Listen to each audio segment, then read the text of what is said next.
నమస్తే అండి అందరికీ. ఈరోజు బృహత్తమైన కార్యక్రమం.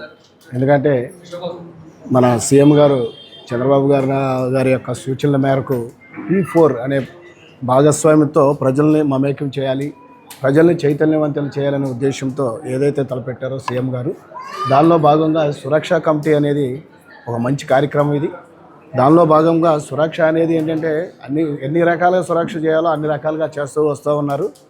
దానిలో ఈరోజు జరిగినటువంటి ఈ కార్యక్రమంలో ఏదైతే పేద విద్యార్థులను గ్రహించి వాళ్ళని గుర్తించి వాళ్ళ యొక్క స్థితిగతులను గుర్తించి మా వంతు చేయూతనివ్వాలనే ఉద్దేశంతో చిన్న కార్యక్రమం కాదు ఇది పెద్ద కార్యక్రమం. ఎందుకంటే ఒక సైకిల్ మీద వెళ్ళి నడుచుకుని వెళ్ళే వాళ్ళకి మినిమం సైకిల్ మీద పంపించే ఆ ఆస్కారం వీళ్ళు కల్పించినందుకు సురక్ష కమిటీ కన్వీనర్ గారు అయినటువంటి నరసయ్య గారికి, అట్లాగే ప్రోత్సహించినటువంటి కామర్స్ అండ్ పార్టీలకు అతీతంగా అందరూ కూడా గాంధీ గారు, వీళ్ళందరూ కూడా మురళి గారు, వీళ్ళందరూ ఉన్నారు.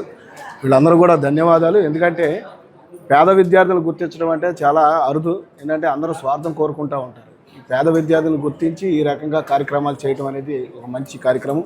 నరసయ్య గారు గతంలోనే 150 సైకిల్స్ ఇవ్వడం జరిగింది. ఈరోజు కూడా 30 సైకిల్స్ పంపిణీ చేయడం జరిగింది. అట్లాగే మా పోలీస్ పరంగా 10,000 కెమెరాలను కూడా ఇవ్వడం జరిగింది. మా సిపి గారు చాలా నరసయ్య గారిని అన్ని విధాలుగా నరసయ్య గారు కోఆపరేషన్ తీసుకుంటూ ఉన్నారు. ఆ విధంగా ముందుకెళ్తూ ఉన్నారు.